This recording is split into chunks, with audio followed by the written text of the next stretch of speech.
merupakan hal yang penting untuk kita perhatikan, kita simak, supaya olehnya kita bisa mengalami apa yang disebut dengan great victory. Untuk bisa mengalami kemenangan yang hebat sebagaimana yang merupakan tema kita sepanjang tahun 2021. Supaya kita bisa mengalami kemenangan yang besar, kemenangan-kemenangan yang menakjubkan, kemenangan yang melampaui apa yang kita imajinasikan. Maka salah satu cara yang tidak bisa kita abaikan adalah menghidupi apa yang kita imani. Mulai dari Januari yang lalu, Februari, Maret kita mengupas setiap satu bulan, satu langkah atau satu tahapan untuk menjadi lebih dekat pada hidup yang berkemenangan, yakni kemenangan yang luar biasa itu. Nah karena itu tanpa terasa di 2021 ini kita hampir berada di penghujung daripada tahun 2021. Hanya dalam hitungan 2 bulan ke depan kita akan ada atau akan meninggalkan tahun 2021 ini dan bersiap memasuki tahun 2022 tentu dengan sebuah tuntunan yang baru lagi, dengan topik-topik pengajaran yang akan membawa kita lebih dalam lagi dalam pengenalan akan firman Tuhan. Nah karena itu Bapak Ibu, saya mengajak kita semuanya untuk membuka Alkitab dan membaca apa yang dicatat dalam Ibrani pasal 11 ayatnya yang ke-8. Langsung slide saya boleh diklik. Ibrani 11 ayat 8 merupakan topik pembahasan kita, merupakan nats pembahasan kita untuk mengupas hidupi apa yang diimani. Ternyata tidak ada. Boleh kita buka dulu ayat Alkitabnya. Ibrani 11 ayat 8.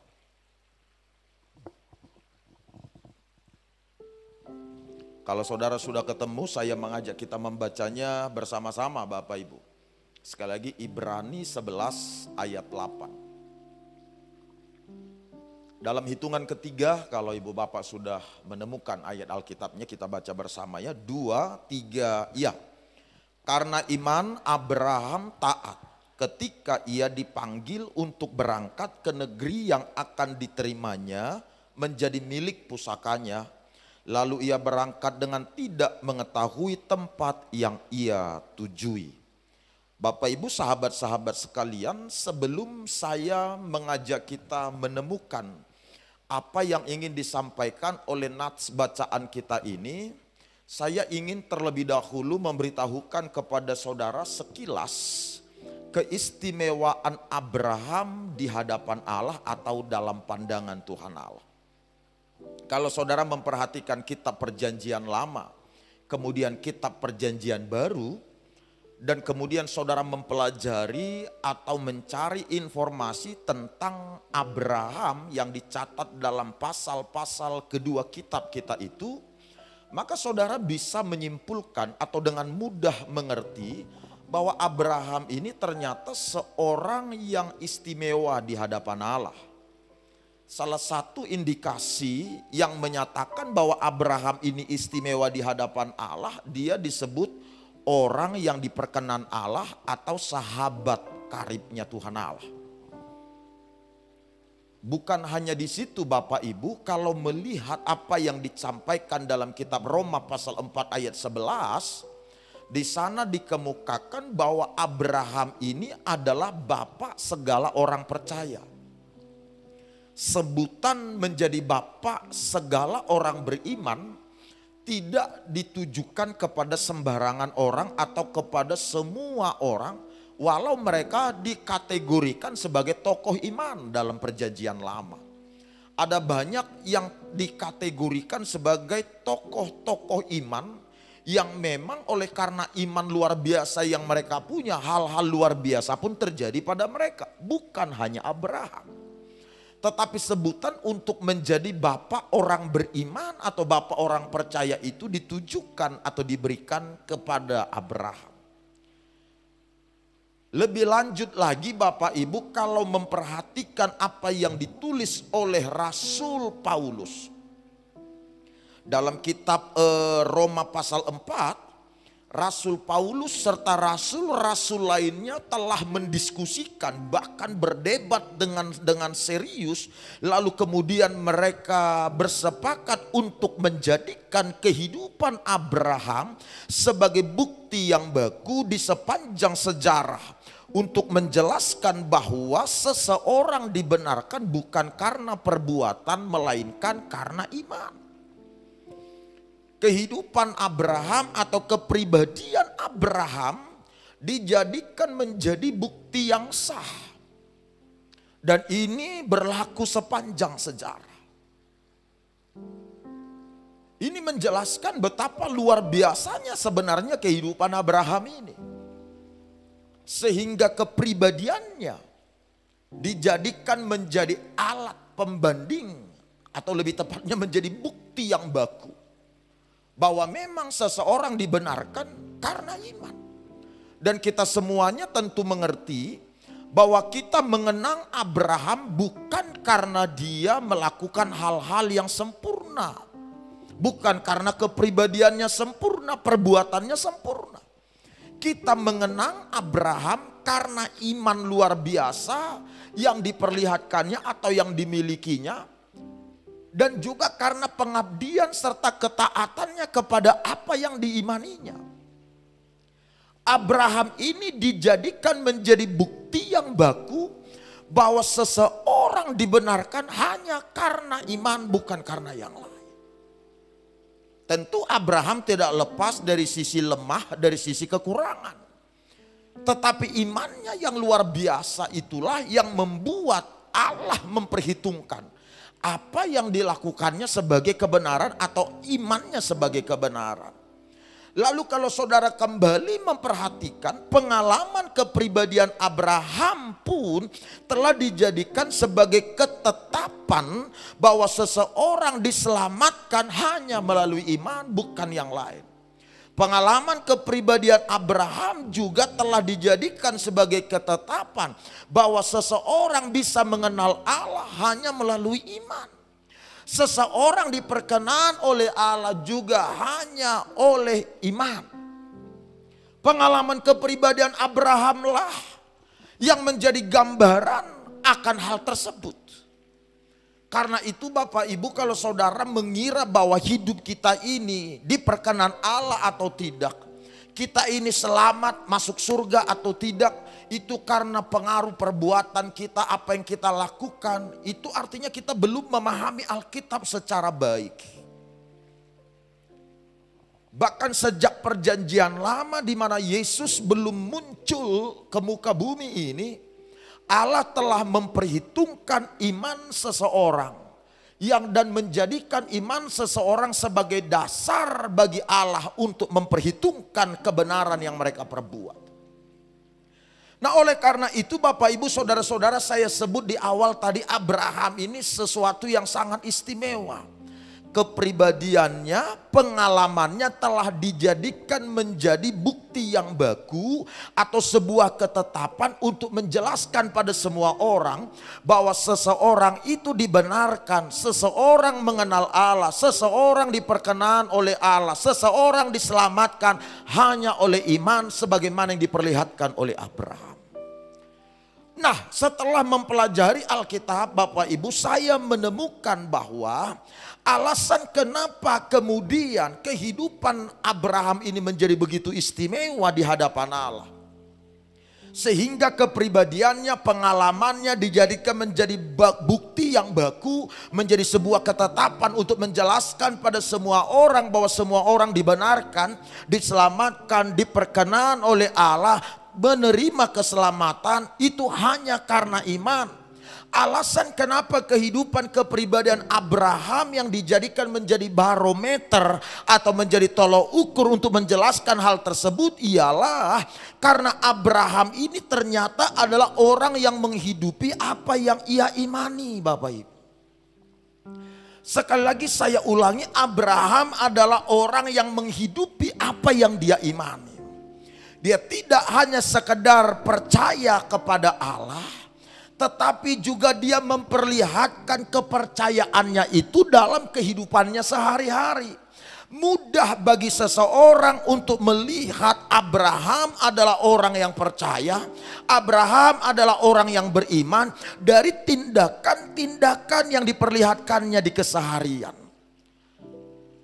Nah, saya akan mencoba berbagi kepada ibu bapak atau kepada kita sekalian sedikitnya beberapa episode kehidupan Abraham yang memperlihatkan bahwa Abraham ini adalah orang yang menghidupi apa yang diimaninya.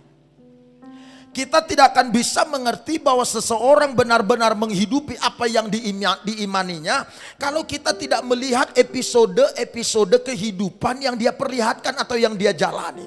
Nah, itu bisa tampak dalam diri Abraham. Episode atau perjalanan kehidupan yang dialami atau yang dijalani oleh Abraham tampak sekali memperlihatkan bahwa dia memang benar-benar menghidupi apa yang dia imani. Nah, salah satu episode kehidupan yang memperlihatkan bahwa Abraham menghidupi apa yang dia imani ialah Abraham ini mengikuti Tuhan tanpa pertimbangan. Saya ulang sekali lagi, Abraham mengikuti Tuhan tanpa pertimbangan. Wah, ini ekstrim sekali sebenarnya. Perhatikan apa yang dicatat dalam ayat 8 ayat Alkitab yang kita baca tadi, Ibrani 11. Kita baca sama-sama ya Bapak Ibu dengan suara mantap. 2, 3 ya. Karena iman Abraham taat ketika ia dipanggil untuk berangkat ke negeri yang akan diterimanya menjadi milik pusakanya.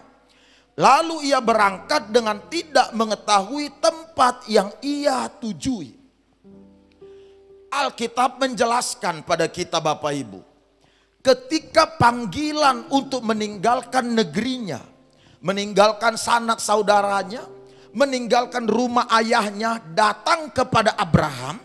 Ketika panggilan itu datang kepada Abraham, kita semua mengetahui dari Alkitab bahwa Abraham sedang berada atau tinggal di rumah ayahnya di negeri Haran, dan sedang mengalami keadaan atau kehidupan yang lebih baik jika dibandingkan dengan kehidupan ketika mereka tinggal di negeri Ur Kasdim. Memang tidak panjang lebar diutarakan oleh Alkitab seperti apa kehidupan Abraham bersama ayahnya Terah ketika mereka tinggal di Ur Kasdim. Namun kita bisa melihat bahwa di Haran, setelah mereka keluar dari negeri Ur Kasdim bersama dengan ayahnya, di Haran kehidupan mereka mulai jauh lebih baik, finansial mereka lebih baik, bahkan aktivitas serta situasi suasana jauh lebih baik jika dibandingkan ketika mereka masih di Ur Kasdim. Tetapi ketika di saat-saat suasana kehidupan lebih baik, finansial lagi baik-baiknya, suasana dan kondisi hubungan-hubungan lagi baik-baiknya dengan masyarakat yang ada di Haran, tiba-tiba panggilan untuk meninggalkan rumah ayahnya, meninggalkan sanak saudaranya, bahkan negerinya datang pada Abraham. Menariknya saudara, ketika panggilan itu datang kepada Abraham, Abraham segera menindaklanjuti dan kemudian melakukan perjalanan mengikuti petunjuk Allah yang melampaui apa yang diketahui oleh Abraham itu. Bahkan Alkitab tidak menjelaskan apakah ketika panggilan itu diberitahukan kepada Abraham, kemudian Allah menyampaikan secara singkat deskripsi atau gambaran tentang negeri yang akan dituju oleh Abraham itu. Alkitab tidak ngomong.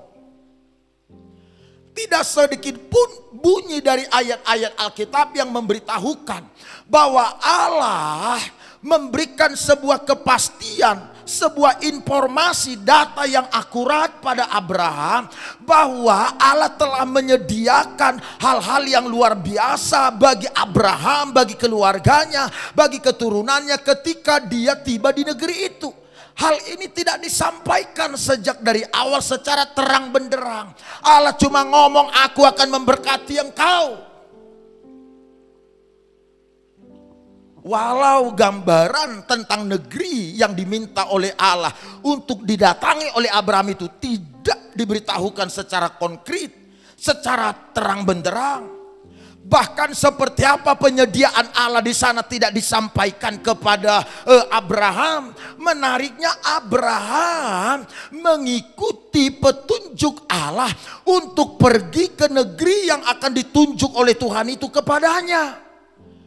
Dan Abraham tidak tahu ketika dia berjalan apakah dia sudah tiba di negeri itu apa belum. Abraham tidak tahu sama sekali sampai Allah ngomong pada Abraham, berhenti, negeri ini akan kuberikan kepada.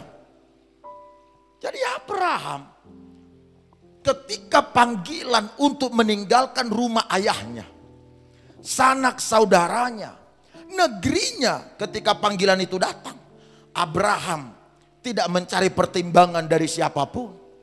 Dia segera mengikuti panggilan itu, petunjuk Tuhan itu. Keberanian Abraham untuk mengikuti petunjuk Tuhan tanpa disertai dengan pertimbangan-pertimbangan dari orang lain, menjelaskan bagaimana Abraham mempercayai Allah sepenuhnya. Sekali lagi, keberanian Abraham meninggalkan sanak saudaranya, keluarganya, keadaannya yang jauh lebih baik dengan ketika dibandingkan dengan tinggal di Ur Kasdim. Semua itu dia tinggalkan dengan mudah hanya dengan mendengar petunjuk Allah. Keberaniannya meninggalkan atau menindaklanjuti mengikuti petunjuk Allah itu menjelaskan seperti apa komitmen penuhnya Abraham kepada Allah. Abraham sangat mempercayai Allah. Saya ulang sekali lagi, di sini kuncinya. Abraham sangat mempercayai Allah. Saya tidak bilang Abraham percaya kepada Allah. Ini dua hal yang berbeda, walau perbedaannya sangat halus. Sebab kalau percaya kepada Allah, semua orang bisa melakukannya dan mudah berkata, aku percaya penuh pada Allah. Iblis pun percaya kalau Allah itu ada. Tapi persoalannya bukan siapa yang percaya pada Allah apa tidak.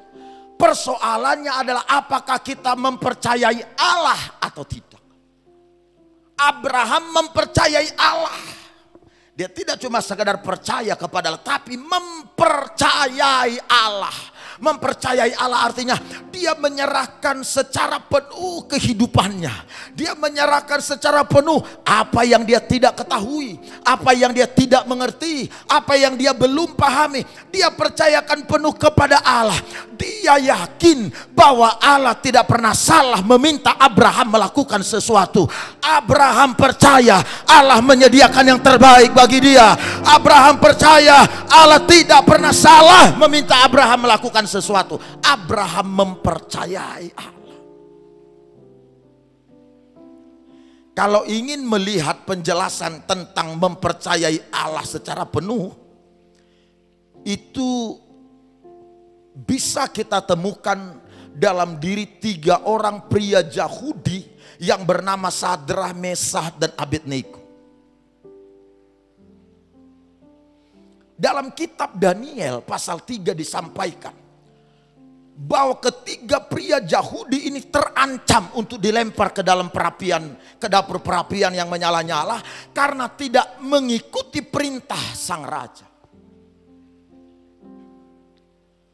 Bahkan ketika mereka diminta untuk kesempatan terakhir supaya mereka tidak masuk ke dapur perapian yang menyala-nyala, Sadrah, Mesah, Abednego ngomong begini, kalau Allah yang kami sembah tidak mau menolong kami. Bukan tidak mampu, tidak mau menolong kami. Hendaklah Tuanku Raja mengetahui, kami tidak akan menyembah patung buatan tangan itu. Ini namanya percaya penuh pada Allah. Ditolongnya atau tidak ditolongnya, dia akan tetap percaya pada Allah dan tidak akan mengiri atau menganap. Kawan, kalau kita diminta mandah ke satu tempat, biasanya hal yang kita lakukan pertama sekali adalah segera mencari data-data, informasi-informasi akurat tentang seperti apa daerah yang akan kita datangin itu. Kita cari tahu informasi soal masyarakat di sana, soal pekerjaan di sana, soal suasana, udara, hubungan-hubungan, pekerjaan dan lain sebagainya. Kita mengumpulkan semua data-data, barulah kemudian kita mengambil kebijakan atau keputusan, bukan? Abraham tidak, Bapak Ibu. Begitu perintah, petunjuk datang, pergi dari sanak saudaramu, dari rumah ayahmu, bahkan dari negerimu, pergi ke tempat yang akan kutunjukkan kepadamu. Abraham tidak sedikit pun menunda atau meminta waktu untuk mendoakannya, mempertimbangkannya kepada Allah. Dia segera menindaklanjuti, walau dia belum mengerti negeri yang dia tuju itu. Ini yang disebut dengan Abraham mengikuti, atau Abraham mengikuti Tuhan tanpa pertimbangan. Ayo Bapak Ibu, tidak jarang setiap kita mendapatkan tuntunan Tuhan, tentunya bukan? Ada kalanya Tuhan bicara kepada kita tentang sesuatu perkara. Ada kalanya Tuhan bicara kepada kita tentang sebuah visi, tentang sebuah mimpi, tentang sebuah hal yang Allah ingin kita kejar di masa depan.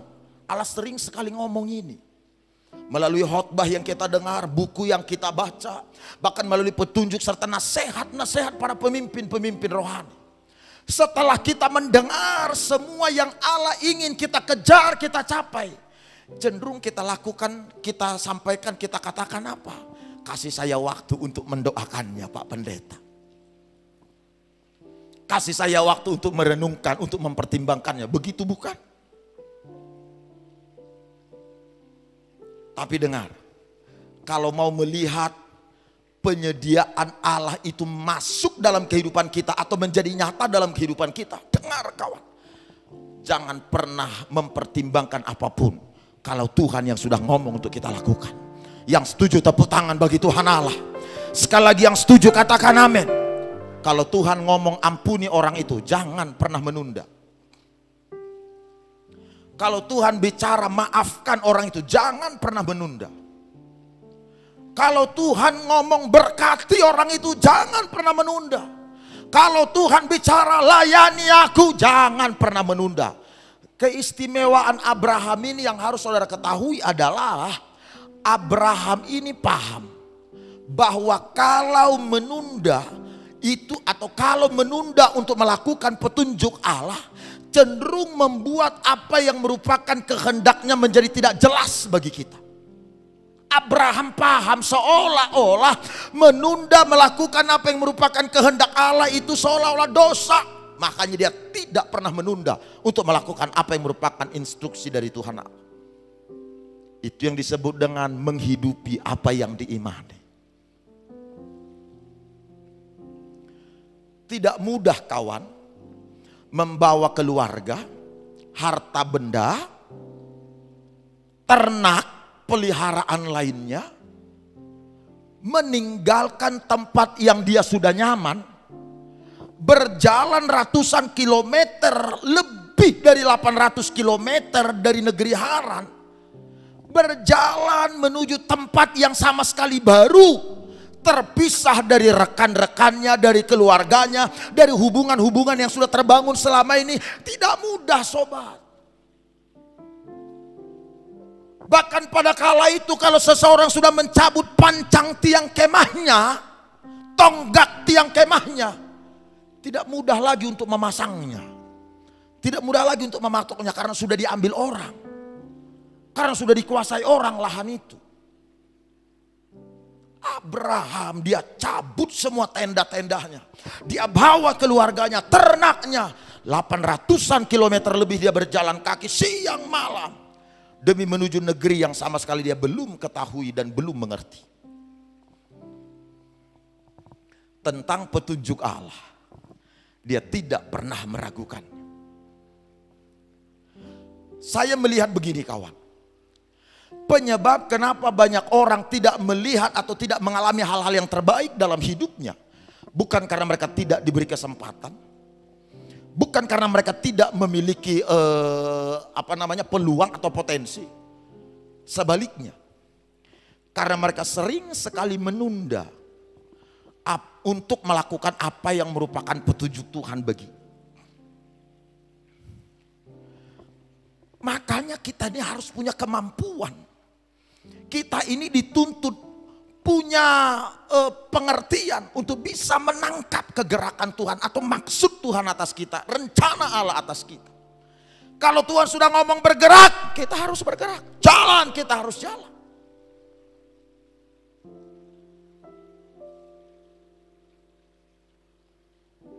Allah itu terorganisir kalau bekerja, Bapak Ibu. Kalau dia mau menolong seseorang, dia terencana. Dia bukan Allah yang semberaut, acak-acakan. Dia adalah Allah yang sangat teliti dan hati-hati. Bahkan dia mengatur ritme-ritme yang akan kita hadapi, yang harus kita lalui untuk kita bisa tiba di tempat di mana dia menginginkan kita berada.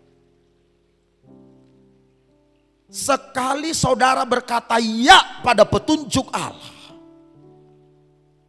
saya berjanji saudara akan takjub dengan kata ya yang akan membawa saudara berada ke tempat atau di tempat di mana tempat tersebut melampaui apa yang bisa saudara imajinasikan, melampaui apa yang bisa saudara capai dengan kemampuan di luar Tuhan. Karenanya sukalah berkata yes pada apa yang merupakan kehendak Tuhan, petunjuk Tuhan. Yang setuju boleh kasih tepuk tangan bagi Tuhan Allah. Saudara nggak akan pernah mengalami keterpurukan, terbelenggu, kegagalan kalau saudara mengetahui bahwa saudara sedang berada di jalan yang Tuhan kehendaki untuk saudara jalan. Hal yang paling tepat, hal yang paling berarti dalam hidup kita ketika kita mengetahui bahwa kita berada di tempat yang Tuhan inginkan kita berada. Sebab kalau saudara mengetahui bahwa saudara berada di luar dari kehendak Allah, saudara berada di jalan yang sama sekali Allah tidak inginkan, dengar baik sobat. Apapun yang kita kerjakan, apapun yang kita lakukan tidak akan membangun sesuatu yang kokoh. Tidak akan menghasilkan atau tidak akan menjadi sebuah dasar yang kokoh. Karenanya pemazmur berkata, kalau bukan Tuhan yang membangun, yang menjaga, yang mengawal, sia-sialah. Itu sebuah peringatan. Pentingnya semua kita memastikan bahwa kita sedang menjalani atau sedang berada di jalan sesuai dengan petunjuk Tuhan. Sekali lagi tepuk tangan bagi Tuhan Allah. Kalau saudara bisa pahami, lakukan ini kawan, hidup kita bahagia.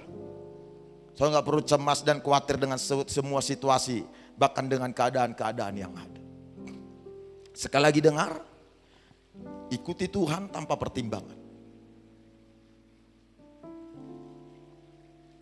Orang-orang besar sepanjang perjanjian lama dan perjanjian baru, mereka adalah orang-orang yang telah mendedikasikan atau mengabdikan atau mengikuti petunjuk-petunjuk Tuhan yang datang atas hidup mereka.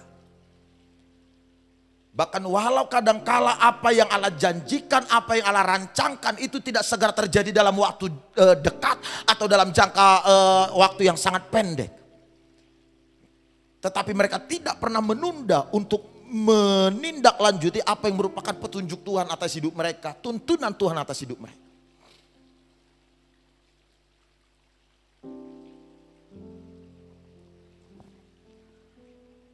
Satu saat nanti, mungkin di bulan Desember, saya akan berbagi testimoni yang menurut saya ini sangat bernilai buat saya dan bisa untuk dipelajari banyak orang. Testimoni tentang bagaimana the year of great victory ini itu bisa menjadi kenyataan dalam hidup saya. Nanti di Desember saya berharap punya waktu yang cukup untuk share kesaksian perjalanan kehidupan saya. Saya yakin saudara pun bisa syok mendengarnya karena tak seorang pun yang mengerti dan mengetahui. Hari-hari yang saya hadapi, hari-hari yang saya jalani sepanjang waktu-waktu yang ada. Tapi karena aku tahu Tuhan sudah ngomong great victory. Karena itu saya bisa tetap menaruh percaya menjalani hari-hari yang ada dengan yakin.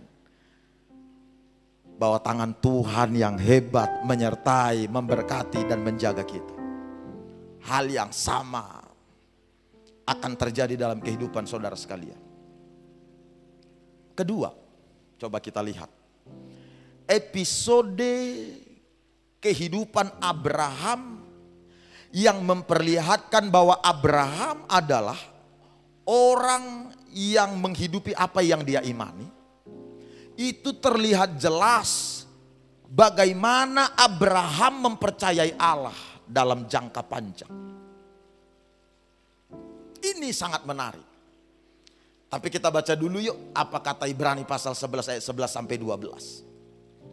Oke. Ibrani 11 ayat 11 sampai 12 kita baca ya kalimatnya yang muncul di depan. 2, 3, iya. Karena iman ia juga dan Sarah beroleh kekuatan untuk menurunkan anak cucu. Walaupun usianya sudah lewat karena menganggap, sorry ini ada problem. Halo, soundman ini apa? Ada problem. Si.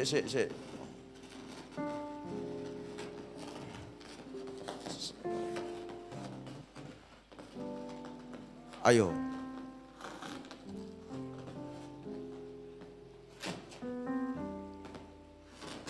Ups. Tolong diamankan dulu. Apa itu? Oke. Semoga saudara bisa berkonsentrasi. Nyambung dengan apa yang kita sudah dengar. Perhatikan, kita baca ya sekali lagi. 11 sampai 12. Demikian, karena iman ia juga dan Sarah beroleh kekuatan untuk menurunkan anak cucu. Walaupun usianya sudah lewat. Karena ia menganggap dia yang memberikan janji itu setia. Itu sebabnya maka dari satu orang malahan orang yang telah mati pucuk. Terpancar keturunan besar seperti bintang di langit dan seperti pasir di tepi laut yang tidak terhitung banyaknya. Dengar sebentar Bapak Ibu. Karena iman Abraham dan juga Sarah beroleh kekuatan untuk menurunkan anak cucu walaupun usianya sudah lewat. Ini menarik ini. Saya coba menolong saudara untuk mengerti bagaimana Abraham mempercayai Allah dalam jangka panjang. Pertama sekali Allah berjanji tentang keturunan pada Abraham dalam pasal 12 sebenarnya. Walau tidak secara eksplisit. Tapi pasal 12 itu sudah bicara mengenai bagaimana Allah memberkati keluarganya Abraham. Tentu dengan keturunan salah satunya. Jadi di pasal 12 Abraham sudah memperlihatkan percayanya pada janji Allah. Makanya dia bersedia meninggalkan Haran, rumah ayahnya, sanak saudaranya, negerinya menuju negeri yang Allah tunjukkan kepadanya. Sebelum panjang lebar saya bicara ini, ibu bapak, Terah memberi nama pertama kepada anaknya yang laki-laki ini adalah Abram. Itu nama yang diberikan oleh Terah. Abram itu artinya adalah bapak yang agung. Jadi kira-kira Terah ayahnya Abram ini ingin sekali melihat anaknya ini terhormat. Tapi seiring waktu Abram ternyata tidak hidup seperti namanya. Abram ternyata tidak terhormat. tidak sesuai dengan nama yang diberikan ayahnya. Hal itu terlihat Abram tidak punya keturunan. Mohon maaf ini. Dalam perjanjian lama pada era itu, keturunan itu menjadi salah satu simbol bahwa rumah tangga itu diberkati pada zaman itu. Zaman sekarang tidak ya. Jangan saudara berpikir hal itu memaksakan hal itu masih sebagai tanda bahwa kita diberkati apa tidak. Memang masih ada oknum-oknum yang berpikir begitu, tapi itu terserah. Namun Alkitab tidak ngomong itu. Coba saya lanjutkan. Ketika Terah memberi Abram nama Bapak yang agung, ternyata Abram tidak terhormat. Sampai satu waktu Allah datang lalu melihat, kemudian menganugerahkan nama yang baru, berkat yang baru kepada Abram. Dengan mengganti nama Abram menjadi Abraham. Abram Bapak yang agung, Abraham Bapak banyak bangsa. Menurut Allah nama yang cocok buat Abram adalah Abraham. Bukan Bapak yang agung tapi Bapak banyak bangsa. Oke, saya mulai masuk. Dengar kawan. Di pasal 12 Allah sudah janji soal keturunan Abraham pada kala itu. Pada waktu itu mungkin usianya sudah sekitar 75. Pertama sekali Allah menjanjikan keturunan kepada Abraham. Usia Abraham 75. Saudara bisa bayangkan umur 75 dijanjikan dapat keturunan. Susah mempercayai Bapak Ibu. Bagaimana mungkin 75 masih punya anak. Tetapi walau 75 usianya Abraham dijanjikan anak, pada kala itu Abraham masih percaya. Kita pernah berdoa di gereja ini, ada salah satu pengerja. Usia dia menikah sudah cukup lama tapi belum punya keturunan. Lalu kita doakan. Bahkan secara medis sudah tidak memungkinkan lagi untuk dia punya keturunan. Tapi di usia 46 tahun. Di usia yang ke-46 justru dia mendapatkan keturunan. Itu sudah tidak lazim lagi sebenarnya. Apalagi 75. Itu pun Abraham percaya bahwa dia akan punya anak. Tidak lama ternyata janji itu tidak kunjung terjadi. Lalu saudara-saudara, setelah di pasal 16 Allah datang janji lagi sama Abraham bahwa Abraham akan beroleh anak. Usianya sudah 85 tahun. 85 tahun itu Abraham masih percaya kalau dia bisa punya anak dan akan punya anak. Saudara lihat umur kalau 85 sekarang sudah seperti apa jalannya. Ingatannya juga sudah seperti apa. 85 Allah janjikan anak keturunan, Abraham masih percaya. Tapi udah 85 janji itu pun belum kunjung terjadi. Lalu sampai di pasal 17 Bapak Ibu, Abraham sudah berusia 99 tahun. Allah janji lagi sekali lagi, bayangin. Kalau seandainya kita ini Abraham, kita bisa ngomong sama Tuhan Allah, janji, lalap janji, idahan ada ilahang. Nah, kita bisa ngomong begitu. Selalu janji, yang dijanjikan gak pernah datang. Mulai dari 75 janji punya keturunan itu sudah datang pada Abraham, sampai usia 99 tahun, anak itu belum kelihatan.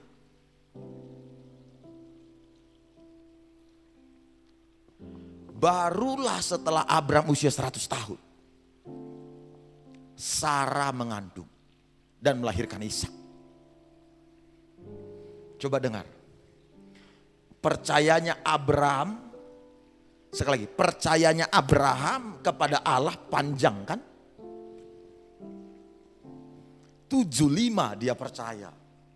Janji datang lagi di 85 dia percaya. Tapi di 85 tidak datang-datang. Sampai 99 janji lagi datang. Tetap dia percaya.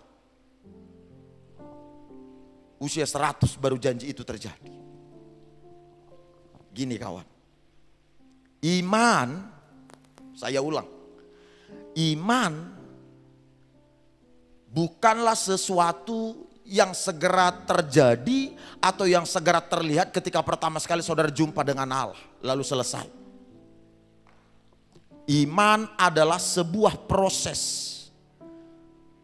sebuah tahapan, sebuah perjalanan, sebuah kepercayaan, yakni percaya bahwa Dia yang berjanji adalah setia.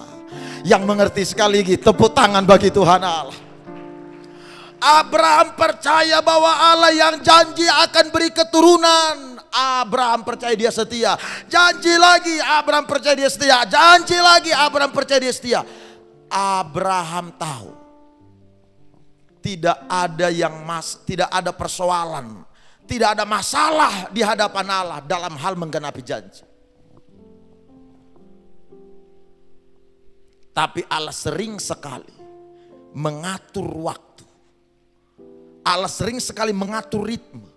Allah sering sekali meminta supaya kita bersabar, gigih, tekun mengharapkan apa yang Allah janjikan itu. Karenanya berkali-kali Alkitab mengajarkan supaya kita tekun, supaya kita sabar, supaya kita terus berharap sehingga apa yang dijanjikannya menjadi kenyataan. Apakah Allah salah? Bahwa pertama usia 75 Allah berjanji pada Abraham, tapi janji nggak digenapi juga. Usia 85 Allah janji lagi, janji tidak digenapi juga. Sampai 99. Apakah Allah salah? Tidak. Sebab Allah tidak menyebutkan waktu ketika dia berjanji. Dia hanya ngomong. Sekali lagi dengar, dia hanya ngomong. Aku akan memberikan keturunan kepada. Kapan itu terjadi? Allah nggak ngomong. Setelah di pasal 17 baru Allah ngomong tahun depan maka istrimu akan melahirkan. Di pasal 17 lah Allah baru bicara waktu. Jadi kalau memperhatikan janji yang begitu hebat dalam Alkitab, Allah nggak sebut waktunya kapan itu direalisasikan, bukan? Tapi percayalah bahwa Dia yang berjanji adalah setia. Bagian saya dan saudara terus percaya pada Dia, berharap pada Dia. Begini, jadi hari ini saudara setia, besok setia, terus setia, terus setia. Iman atau percaya saudara itu cukup panjang. Itulah orang yang menghidupi apa yang diimani. Perjalanan imannya cukup panjang, kepercayaannya cukup panjang. Gini kawan, sebelum kututup, 5 menit nih saya tutup. Iman itu adalah kata benda. Percaya adalah kata kerja. Jadi percaya adalah kata kerja dari iman. Apa yang saudara kerjakan, apa yang saudara percayai, saudara kerjakan. Yang saudara kerjakan ini didasarkan pada apa yang saudara imani pada firman.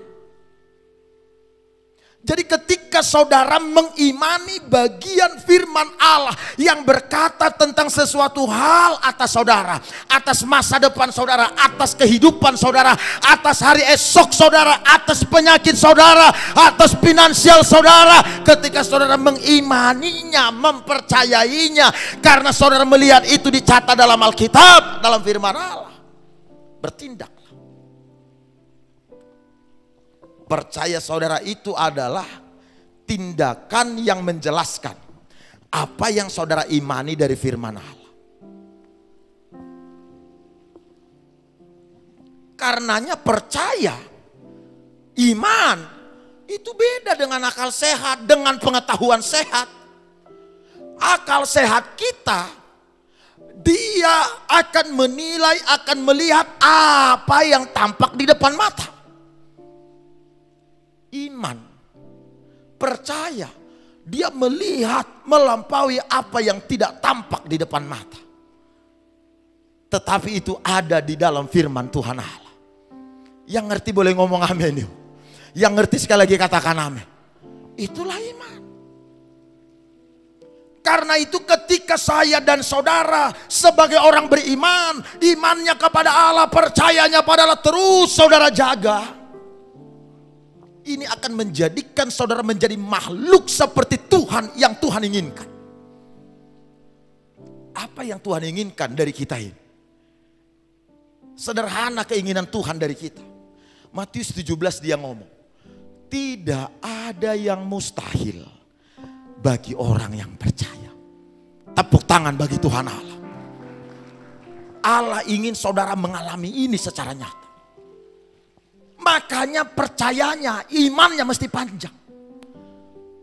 Jadi nggak bisa hari ini saudara mentok atau belum melihat janji itu menjadi kenyataan, saudara mundur, saudara lemah, saudara gagal, saudara lepaskan harapan. Tidak.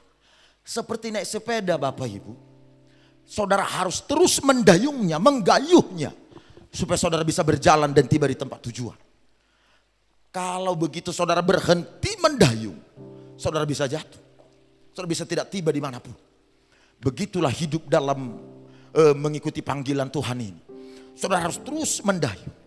Jangan berhenti. Tantangan datang itu biasa. Kita dijatuhkan itu biasa. Kita mengalami kegagalan itu biasa. Dan jangan kaget dengan semua itu biasa. Saudara harus tahu, sejauh saudara punya iman, itu sudah lebih dari cukup. Saudara bisa melihat hal-hal yang luar biasa, hal-hal yang ajaib, mujizat-mujizat menjadi kenyataan. Pengetahuan, akal, itu hanya berurusan dengan hal-hal yang dilihat oleh mata.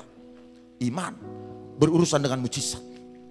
Makanya ketika kita berdiri mengandalkan akal dan pengetahuan, kita bisa grogi, kita bisa cemas, kita bisa ragu, kita bisa goyah. Tapi kalau saudara berdiri berdasarkan iman, iman saudara tidak akan pernah bimbang. Kita berikan tepuk tangan sekali lagi bagi Tuhan Allah kita. Haleluya. Saya berharap saudara sekalian sekarang mengerti bagaimana harus menghidupi apa yang saudara imani.